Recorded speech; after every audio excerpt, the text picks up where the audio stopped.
Good evening. Thank you all for coming out on what is increasingly looking like winter, but we shall, in this lecture, go back 80 or so years to try and understand the events of the interwar in the UK in particular, and understand economic developments with the benefit of considerable hindsight. Remember, much of the data that I show was not available to policymakers at the time. They had to work in the dark, without the facts, and we shall discover without a considerable body of theory to guide them. When I was preparing for this lecture, I was reminded of a book that I read as a young man in the 1980s called Keynesian versus Monetarists, written by Charles Kindleberger. And in that book, he talked about this ongoing fight, fissure, or bifurcation between economists, ones who argued for more growth and ones who were worried that there was too much growth. In a sense, we might think of them as progressives and conservatives, expansionists or contractionists, or, in the language of the 1980s, Keynesians or monetarists. So it's a tremendous pleasure for me in preparing for this lecture to revisit not only the origin of the debate and the word Keynesian, but also to look at the data again with fresh eyes.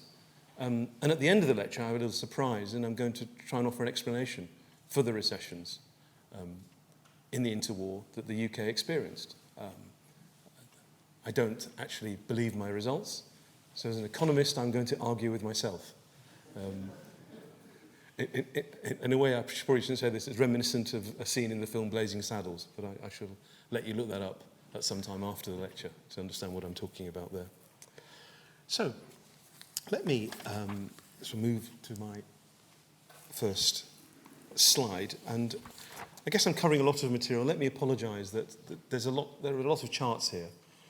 At the end of the lecture, you'll be given a transcript and a long reading list, and I shall be expecting your essays Friday at 12 o'clock, please, no later. If they come in after 12, they won't be marked. No, there is a long reading list as well at the end of that you're welcome to look at.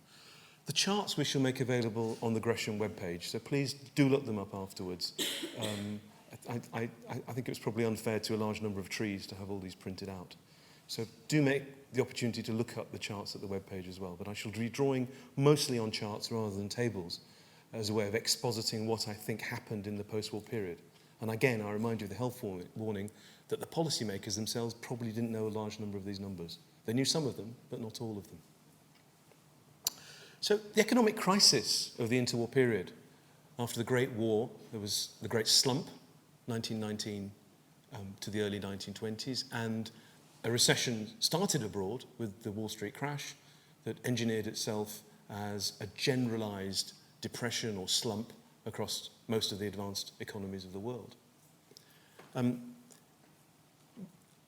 visual manifestation of these depressions or slump in the UK was a large and burgeoning level of unemployment. It was the most obvious representation of that problem.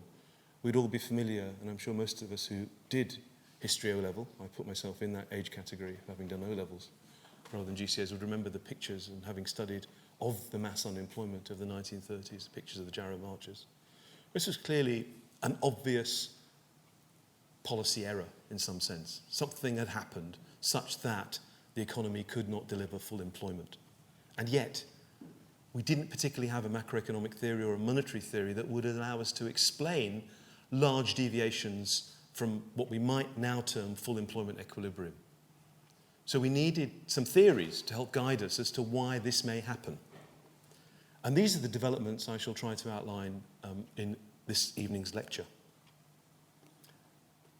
As a defence, I would say that what I called in my last lecture, British monetary orthodoxy, actually did a reasonably good job of protecting the UK economy from the shocks that were buffeting it in the interwar period. And we should look at some data, and I shall allow you to draw your own conclusions. But my interpretation is actually, given the size of the shocks, what we might call British monetary orthodoxy didn't do such a bad job. The 1920s saw a considerable degree of freedom for the Bank of England. Montague Norman was able to set bank rate at almost wherever he thought it should be. And if you compare bank rate to policy rates in other countries, you'll see it was significantly below where it was in other countries. So there was some element of having what we might call by the 1930s cheap money in the UK as a way of dealing with the shocks. Let us also remember there was a great fiscal burden on the state. We shall look at some numbers shortly. The level of public debt to GDP was nearly twice income. Of course, we didn't know what income was at the time, but we did know what the market value or the par value or nominal value of debt was at the time. And it was large. And I shall show you numbers. And I think that we have to remember that's going to place a constraint on policy. And I'll give you an example of why it played a constraint on policy in my lecture. Much of the period has been portrayed by economic historians, I think rightly, as a debate between the Treasury view, perhaps epitomised by Ralph Hawtrey, and the Keynesian unorthodoxy. Let us not forget that Keynes was a man of the establishment. He himself had worked in the Treasury during the Great War and up to the Treaty of Versailles. And, well, as we all know, was certainly a man who had great influence at the Treasury and the Bank of England. So these debates were not, in a sense, ones that were not happening in real time in Whitehall and in the City of London and elsewhere. These people were talking to each other, but it's possible to think of them as dividing into separate camps. And at the end of the lecture, I'll see if I can give you an explanation of what caused the recessions that we saw in the interwar period. Let's see if I can get this thing to work. It does. Excellent. Now, let me start with a very brief exposition of what I think the classical position is on full employment and production and the role of monetary policy. Basic idea is that production, the level of the quantity of goods and services that are produced by the factors of production, are returned to the owners of those factors of production in income, and that income is spent. And all these three magnitudes add up to the same number. And that's the way that the classical method was of thinking about the level of output in the economy. The demand so generated from the level of supply would be spent, and that would mean we would tend, if prices were flexible, towards a level of full employment. That bit of income that was not spent was saved, and it was key, therefore, that financial intermediaries were able to provide the means of expenditure for investors by intermediating between those savers and potential investors at some interest rate that was typically proportional to bank rate or the policy rate set by the Bank of England.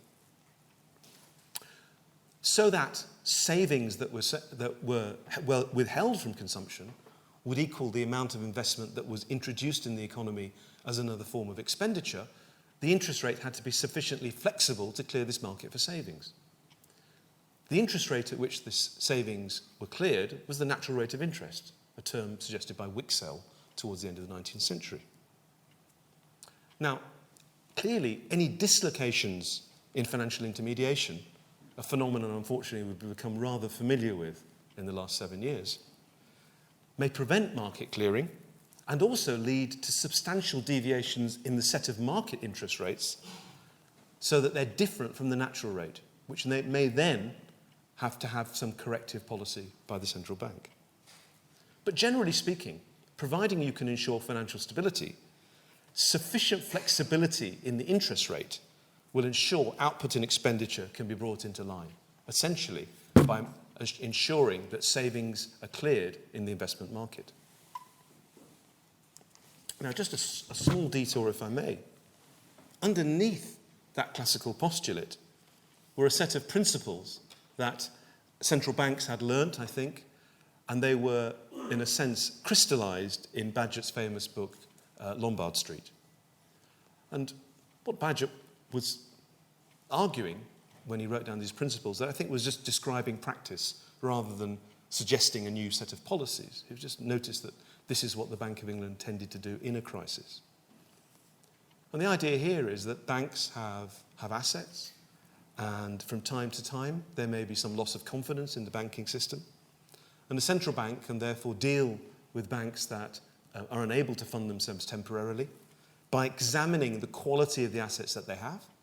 And if the assets are of sufficiently high quality, the Bank of England can step in as lender of last resort and offer liquidity against those assets and ensure that the banking system continues to operate without any severe dislocations.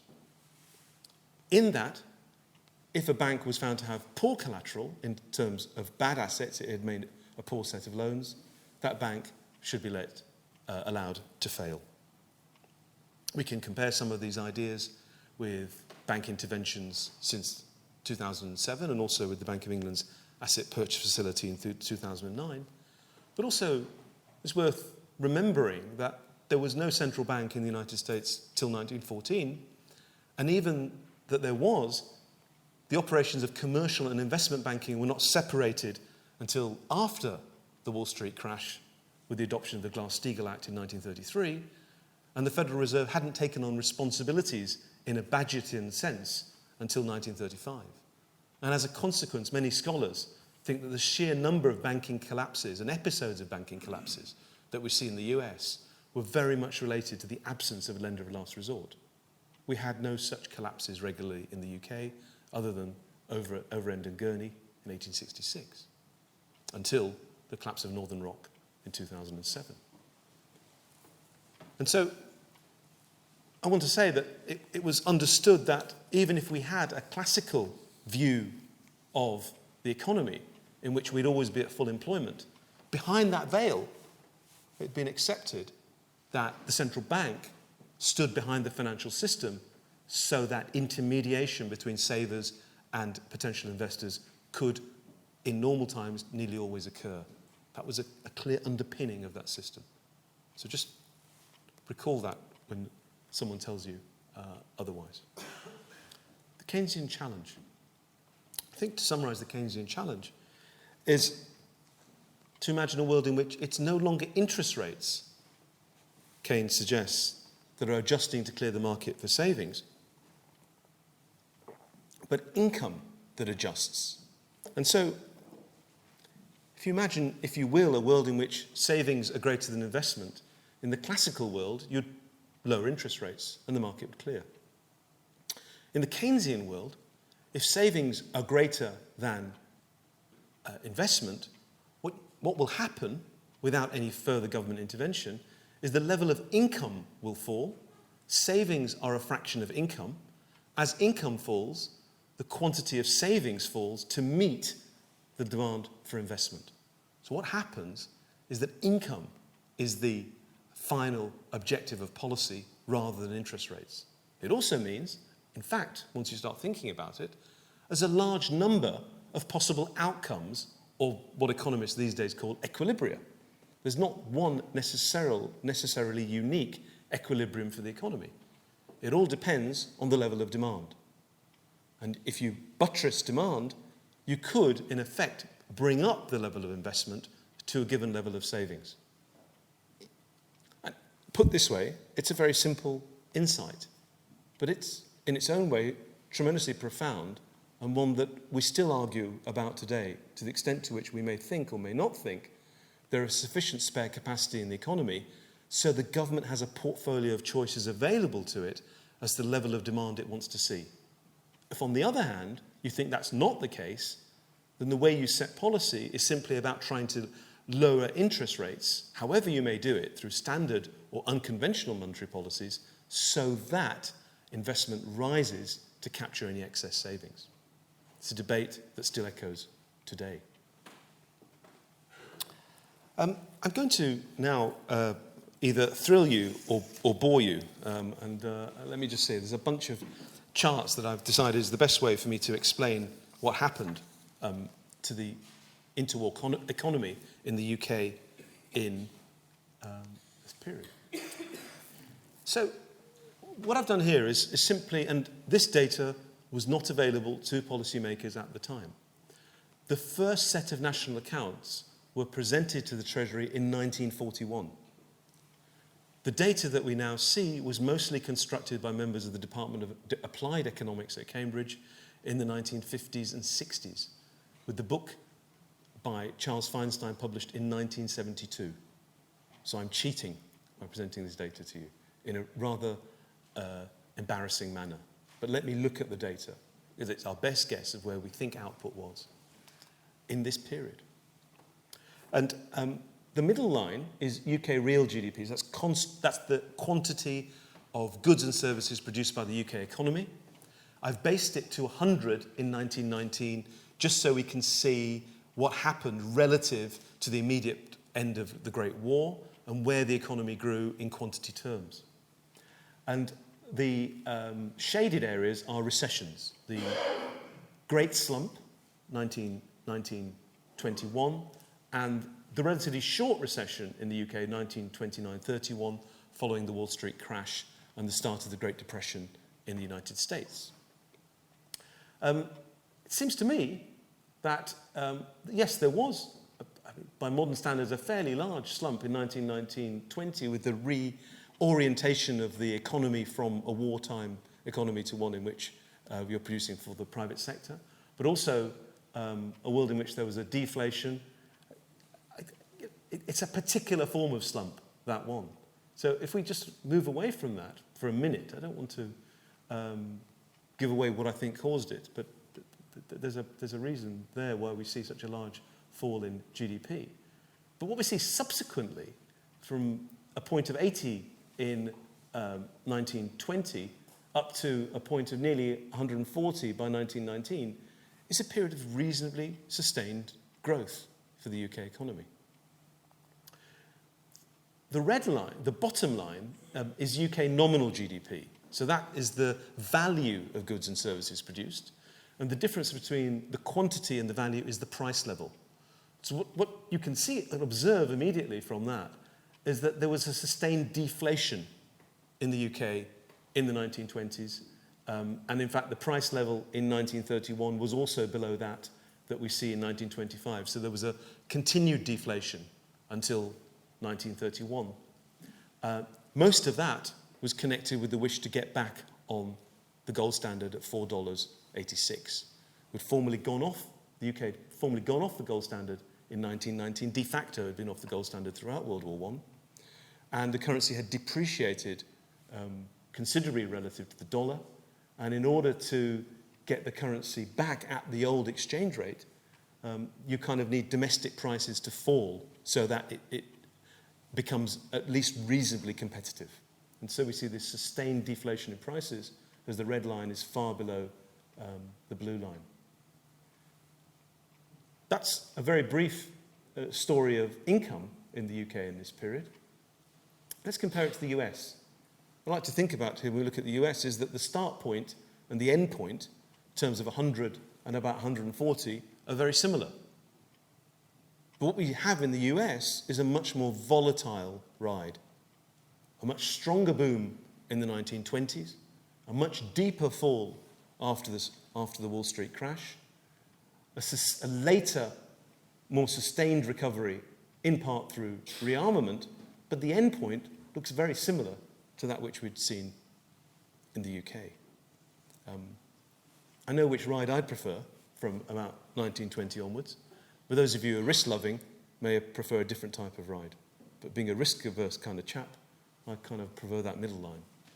And to my point, perhaps policy in the UK was not as bad as we've sometimes been led to believe in this period. Here's my point about the level of debt. This, on the left-hand axis, is the level of nominal public debt to nominal GDP. Of course, what we knew at the time was the quantity of debt. We didn't know the level of GDP. But these are the kind of numbers that would make our current Chancellor probably be unable to sleep, particularly with the autumn statement ahead. These are immense debt numbers to GDP of the type that I think can only have constrained the actions of the Treasury. If there were calls for public works, if there were arguments for more expenditure, if debt had to be issued, I could imagine someone in the Treasury, a mile or so that way, saying, hang on a minute, do you know how much debt we've currently got out there? But it was important that the debt was held by private individuals or overseas governments and was backed by future taxes. So the level of government debt is observing what modern economists call its present value budget constraint. We have a set of obligations, we've issued debt, and what backs that debt, what backs the interest payments on that debt, and the ultimate repayment of that debt are the future taxes that government will collect. You're therefore constrained in the quantity of debt you can issue by the financial markets, the people buying the debt's view about how much taxes you can raise in the future. And when you've already got a debt of 200%, seems to me, or nearly 200%, questions might be asked. Another way to think about that is to look at the primary balance on fiscal account. That's the top line relative to GDP. And the primary balance in the government accounts is that before you make interest payments. So it just says, how much is the government spending relative to its receipts before I've paid interest on debt that's outstanding? So think of it in terms of your own balance sheet before you pay the mortgage. Some of you may be lucky enough not to have a mortgage. Fortunately, I still have one. We're running surpluses of 6 to 8% of GDP in this period. Interest rate on debt was around 4%. Debt was just under 200% of GDP, so we're 8% down again. So by the time we've paid our interest, we're barely in balance over this period. That's a very large constraint, it seems to me, on a fiscal policy authority that wants to issue debt that will be backed by future taxes.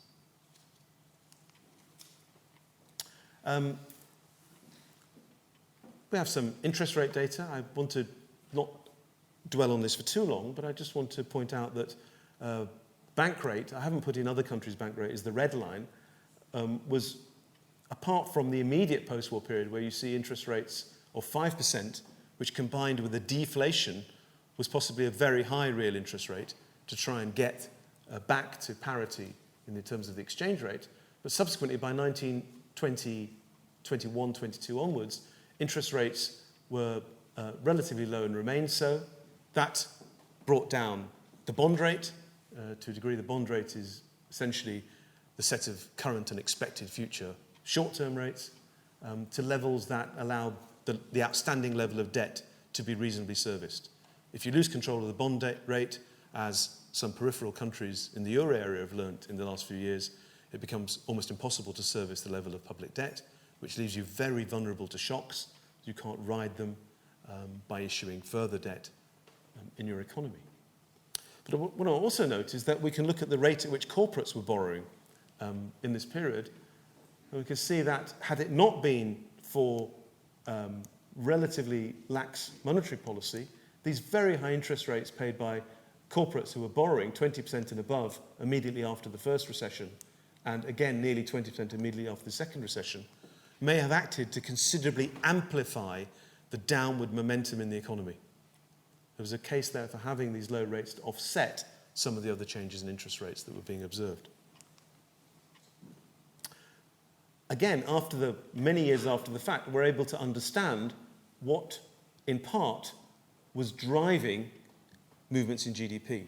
So what we do here is simply decompose GDP into its constituent parts: consumption, government consumption, investment, net trade, and ask which bits explain what. So when I look at the immediate post-war period, it looks like government consumption, at least to a degree, seems to be explaining negative levels of GDP growth. And that when I look at the next recession at the end of 29-30, very much what's driving negative GDP seems to be a collapse in net trade. And we kind of know that's going to be related to a depression or a burgeoning depression in other parts of the world where demand was being suppressed, and therefore demand for UK products was suppressed, driving down the quantity of goods that could be sold abroad, reducing net trade, and helping to explain the recession. One thing I'd like to point out here is that it's only towards the end of the 1930s, 6, 7, 8, 9, that we see significant introduction of government consumption as a way of explaining positive output growth. And this is the rearmament phase from 36 onwards, as we're thinking about the possibility of another war. And that's adding to GDP growth at that time. So we've got a Keynesian revolution happening in the 20s and the early 30s. Of course, the general theory is not published till 1936, but many of the ideas have been circulating well before. It's not, in fact, anything that's influencing government consumption until much closer to the war, even though we're having this debate. I think I'm not going to say too much just now about narrow money and GDP. Some of it is in the transcript, so you're welcome to look at that afterwards. I just want to say that what these really show are the inverse of velocity of circulation. Money over GDP is the inverse of velocity, and if things are going very badly, velocity would be increasing, which would mean there'd be large falls in the amount of money people are holding relative to GDP. And we're not seeing any evidence of that in this period. So even though it's portrayed as a period of extreme economic dislocation, the money markets look reasonably stable. That's what I'm showing by these charts. We haven't got a collapse in velocity, neither for narrow money, notes and coins, or broad money, which incorporates the activity of the banking system as a whole, because it adds up deposits lodged with banks. Just going to take a quick sip of water. Minor technical point is you'd expect this to be negatively related to the opportunity cost of money. This is money holdings relative to expenditure. We'd expect this to be negatively correlated to interest rates to show that the money market was functioning in a reasonably stable manner. And without running any major regressions, it looks as though, broadly speaking, it is. So it's some sense that throughout all these dislocations, money markets seem to be functioning reasonably well in this period. I can't really talk about the interwar period without talking about the exchange rate. This is an effective exchange rate, which is, think of it as a basket of currencies across countries with which the UK trades, in terms of a weighted average, to give you an idea of what the nominal exchange rate is vis-à-vis trading partners. And here we have, from 1919 onwards, up to the resumption of the gold standard at the old parity of $4.86, a 30% nominal appreciation of the exchange rate that didn't actually have a real appreciation of the same amount, because don't forget prices were falling. So you've managed to have reasonably stable real exchange rates, which if you didn't have, you would have threatened competitiveness, because the real exchange rate would have also appreciated. We're not seeing that because of the generalized deflation. And you've been able to hit this nominal exchange rate here. It's clear that even though the real exchange rate had not appreciated too much, it was still probably too high. It was still probably over the equilibrium real exchange rate, which tends to be a function of the relative productivity of economies. So given the shocks the UK had suffered, it probably required an even lower real exchange rate than could be obtained under that nominal regime under the gold standard. And so by 1931, there seemed to be no alternative than to leave the gold standard. It was not an instrument of policy. People didn't say, let's just devalue, let's leave the gold standard because it will help full employment output. More the case that it just couldn't be maintained anymore. Reserves were being drained, and we fell out of the gold standard. The fortunate byproduct was that the nominal depreciation took with it a real depreciation, and the exchange rate is therefore some 15% below where it would otherwise have been, just as the rest of the world's demand starts to collapse after the Great Depression in the United States, and this provides considerable insulation to the UK economy. A marvellous bit of luck, it seems to me. And in part, it seems to me that's also responsible for that continuing expansion of GDP growth during what actually doesn't look much like a Great Depression in the 1930s in the UK. But, of course, it was for some people. Let's be absolutely clear about that. Let's not devalue for a second those who did suffer through the large and sustained levels of mass employment that emerged after the Great War. This blue line, you should read off the left-hand axis, and that tells you the unemployment rate that's hitting some 20% of the measurable workforce by the end of the recession in 1931. Indeed, even numbers of 10% have previously been unheard of. A market in which wages are flexible, unemployment, the natural rate of unemployment, we think is somewhere between 3 and 5%. We can look at numbers back to 1870 accurately and further back in time, and they're considerably lower than the 10% we see here. So even the 10% that we see there was high compared to living memory and unacceptable to have so many people unemployed.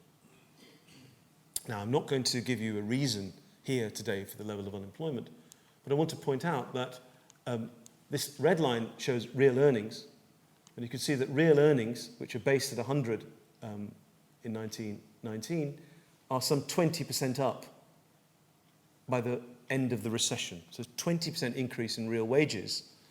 And over this period, you can see when there's been at least some form of recession and some form of collapse of world trade following the start of the Great Depression in the United States.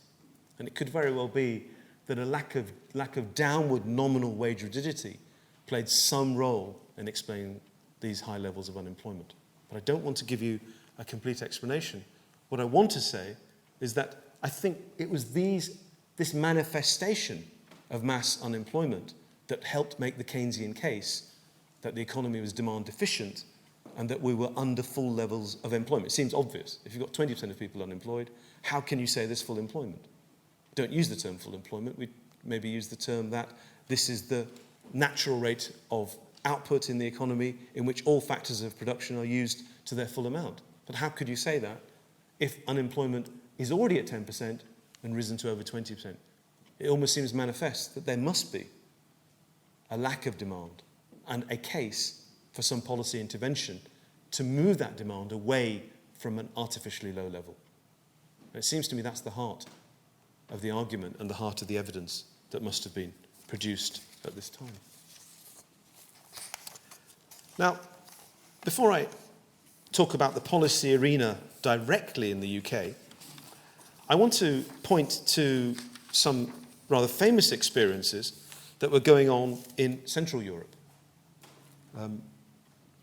Most of you will know that in the early 1920s was a loss of monetary control in each of Austria, Poland, Hungary, and Germany. This ultimately involved an inability to fund the level of government debt and the issuance of banknotes that were not funded by the issuance of debt. So a loss of control of the monetary system. And this was actually very well understood by Keynes. And I think it bears repeating his words that he wrote in 1924 in his book on reform of money. And he says, it's common to speak as though when a government pays its way by inflation, the people of the country avoid taxation. We have seen this is not so, he wrote. What is raised by printing notes is just as much taken from the public as is beer duty or income tax, both of which I resent, but what can you do? What a government spends, the public pays for. There is no such thing as an uncovered deficit, but in some countries it seems plausible to please and content the public, for a time being at least, by giving them, in return for taxes they pay, finely engraved acknowledgements on watermarked paper. So rather than spending and raising debt, having sold the debt, you then get money from private individuals that you then spend on goods and services. You simply issue IOUs in the form of money.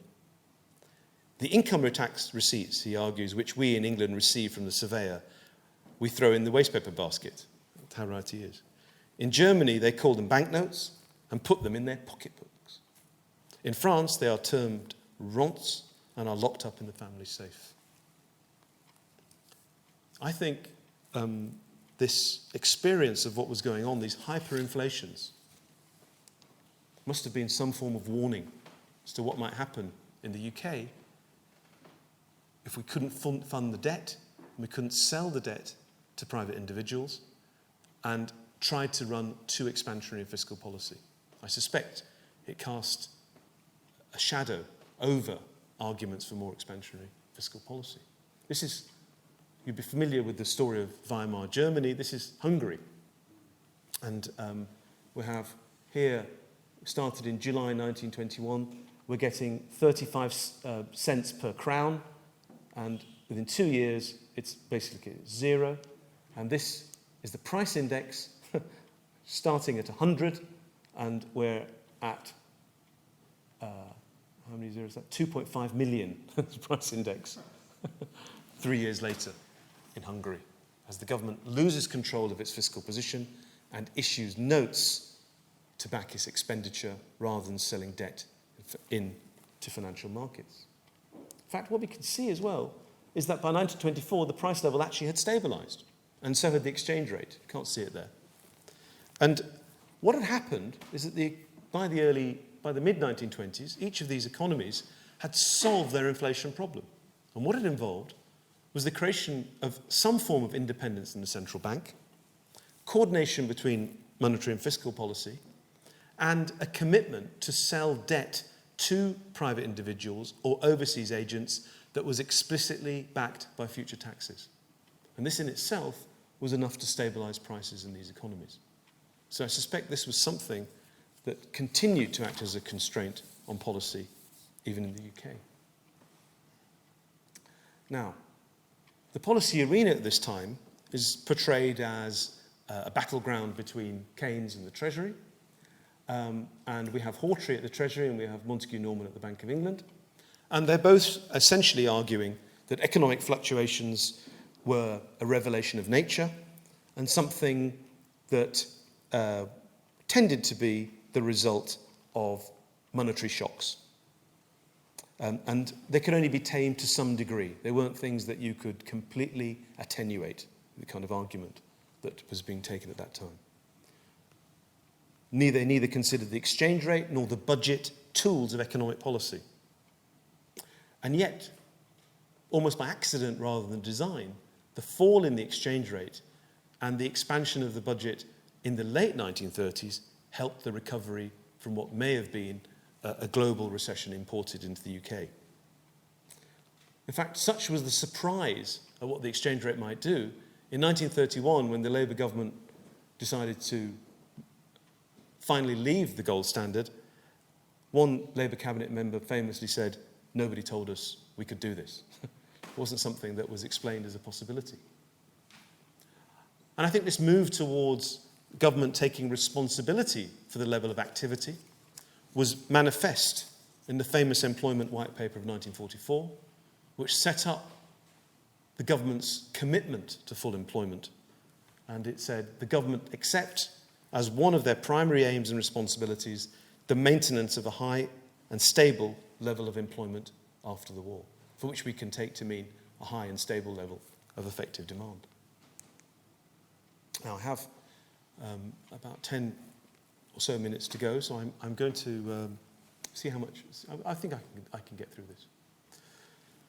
The theoretical innovations in the interwar period really are in two legs. One is the development of the multiplier, and this is the simple idea that it's not only the case that consumption is a function of income, but also that income is a function of consumption. And if you'll bear with me, I'll put up a couple of charts that should explain this fairly easily. And then to think of a world in which we could have a general set of equations or schedules for the goods market and the money market that clear together. And at the point at which they clear, we will be able to observe the level of output and interest rate consistent with some, there'll be a level of an interest rate consistent with the level of output that would obtain. We can have different levels of output depending upon where these two schedules cross. And this analysis was known as the IS-LM analysis, and we'll try to explain how that worked and how we ended up with the view that through policy that might affect these schedules, we could arrive at the level of demand we want in the economy. It seems like a very high level of control. Of course, it turned out to be artificially precise, because it turned out we couldn't quite control the economy in the way that the IS-LM analysis would suggest. So let's think of the multiplier. We have on the y-axis the level of expenditure in the economy. Look at the bottom blue dotted line: expenditure, consumption, investment, government, and net exports. And on the x-axis, we have the level of output. So I want you to look at the first, this works, blue line here, and the level of output here. This is the supply side of the economy. And if we have a planned level of expenditure as some function of output, but it's not increasing one for one, and that's because we're saving some of the income that we get, so the slope of this line is less than 45 degrees, The equilibrium in this economy is going to be where the level of demand equals the level of supply. We can see it's going to be that first point where they cross. And in this economy, that will be the level of demand. What the multiplier was saying was, that let us suppose there's a benign dictator or a benign oligarch. Let's suppose a benign oligarch has come to live in Mayfair and spends a large amount of money in this economy. That raises the total amount of expenditure in this economy. And what happens is that this curve shifts up to here, and I'll show you in a minute how the process works, but because of the way that that raises overall income, other people then start to consume more because they realise that the level of income is higher. And with that higher level of income, other people start to consume more because they realise the level of income is higher. And we're driven up to a new equilibrium here. Hopefully I can get this to work. Up here. And the multiplier simply says that the size at which you initially raise expenditure by, this is our benign oligarch in Mayfair who's spending lots of money in Selfridges and Liberty, leads to a larger increase in overall output. Of course, in effect, we can't rely on benign oligarchs turning up every day. In fact, we may not want them. So what we want to have maybe instead is a democratic government that is able to decide to increase in an autonomous manner the level of expenditure.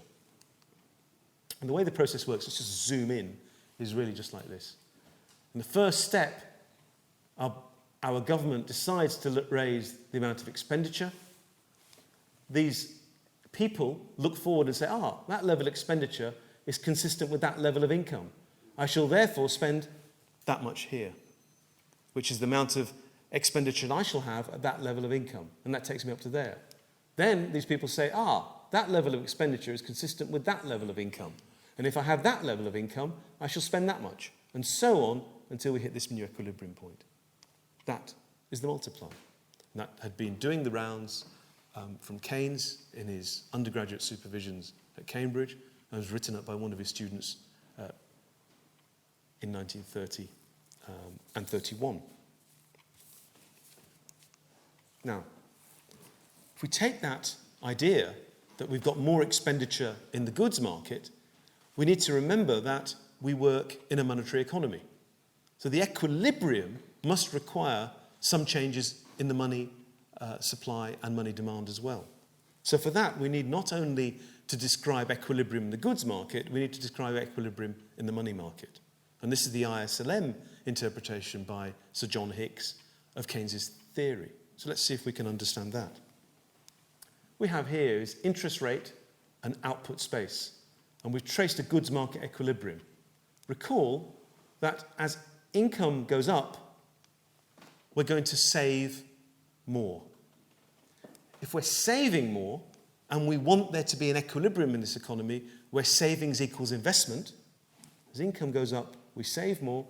If we want investment to rise so that it equals the higher level of savings, the interest rate must fall. That's why we have a downward sloping IS schedule. So I'll just say it one more time. In our economy, we have a given level of income. As income rises, the quantity of savings rises. If we want the quantity of savings to equal the quantity of investment, the interest rate must fall in equilibrium. So we have a negative slope in the goods market. Now let's think about the money market. Money is held for two purposes. Money for transactions of the type we talked about in the last lecture, and money possibly for speculative purposes that we may use to buy speculative assets, bonds, houses, equities. The list is possibly endless. As income rises, we're going to spend more. Now, this is drawn for a given level of money in the economy. The money is held for transactions or speculative purposes. If the level of income rises, I have to hold more money for transactions purposes. If there's a given money stock, I then have to hold less money for speculative purposes. How do I choke off that demand of money for speculative purposes? I need a higher interest rate, because asset prices fall if interest rates go up. So the equilibrium in the money market is upward sloping. So again, I shall repeat. The money stock is fixed and money is held for two purposes: demand for transactions or demand for speculative assets. As income increases, I want to hold more money for expenditure purposes. That means I have to give up some of the money I hold for speculative purposes. The only way I'm willing to do that is if the interest rate rises. So the equilibrium in the money market is upward sloping. Now we can cast the Keynesian position. The Keynesian position is really something like this, where we have a money market which is very elastic with respect to changes in interest rates, and a spending market that's somewhat less elastic. And what you can see here, just by playing with these charts in your head, you can say to yourself, well, hang on, if I were to shift out, remember my government, let's not worry about that benign oligarch, my government is increasing its expenditure. Given the slope of this LM curve, I can get a rather large increase from B to C with only a very little change in interest rates. I don't have to have a lot of crowding out in this economy. And indeed, even if there was some crowding out, I can offset it with some accommodative monetary policy by increasing the money stock at the same time.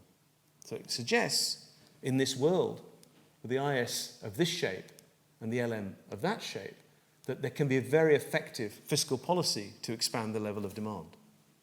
And really, that's Hicks' interpretation of what the Keynesian position amounts to in a world in which demand is set by the point at which the schedule that clears the goods market equals a schedule that clears the money market.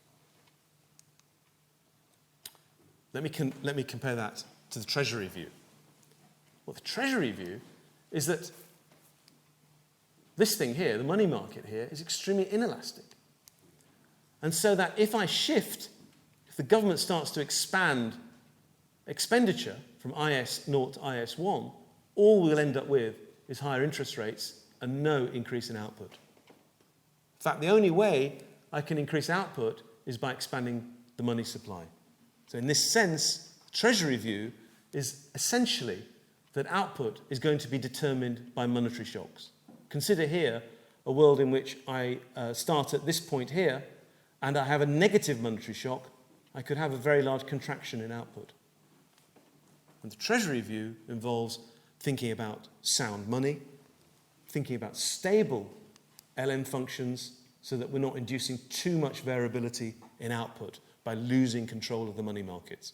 Remember those stable velocities I talked about a minute or two ago. Okay. So let me heroically see if I can tell you the story of what happened in this period. So let me see if I can give you an answer that I believe. I'm not sure I believe it. I can give you an answer, which I would believe it or not. What I do here is just plot the data that we've seen before in interest rate output space from 1919, going in this crazy random walk almost, out to 1939. And some of this stuff is like a recherche test, because I'm asking you, having looked at this data, to imagine what set of curves, what type of slopes, in which ways did they move to explain these observations. And I'm sorry, that's what we economists do. That's what keeps us busy. That's what keeps us arguing with each other. So what I ideally want, if I wanted to explain the fluctuations in output, I'd want to work out what the slopes of these curves were, when they were shocked, so I could pick up all of these points. Does everyone follow what we're trying to do here? Okay. So I take this data that didn't exist till 1972, and I use some techniques that didn't exist until 4 or 5 years ago to see whether I get an answer. Now the slide's going to stop working. So what I'd like you to draw your attention to here is the top. What I'm doing is decomposing output, and in the bottom panel I'm decomposing interest rates into shocks that are driven by LM or IS. So just think of this as the period-by-period explanation of innovations in output and interest rates that are depicted by moves in those curves of the type that I've just described. And what it seems to me is that it's telling me, well, the first recession was driven by monetary policy. High interest rates, tried to get the exchange rate back to par, and a deflation. It wasn't about shifts in the IS curve. And even the second recession in a minor setting was again driven, remember we'd gone back on the gold standard 1925 and we didn't leave till 1931, so the tail end of this period led to artificially tight monetary policy as we tried to keep on an exchange rate peg. Some of you may remember the ERM. Sounds a bit similar to that, doesn't it? In terms of what happened. And then what we see is that with the exchange rate having depreciated and cheap money, that the LN curve seems to explain a lot of the subsequent growth in activity. So we've got our answer. 80 years later, it was all about monetary policy. It wasn't fiscal policy driving this thing at all. We had to get monetary policy right, and sad as though it may be to say, the bloody Treasury got it right. But. I'm going to argue with myself, like an economist should do. And here's the points you should say to anyone who presents some results to you. So I'll give you the crib sheet next time you have to listen to an economist. Try to remember these 6 points and you can cause them great tension. That's always good. Can we assume that the slopes of the schedules were the same throughout this exceptional period? What if they were non-linear? What if they were changing?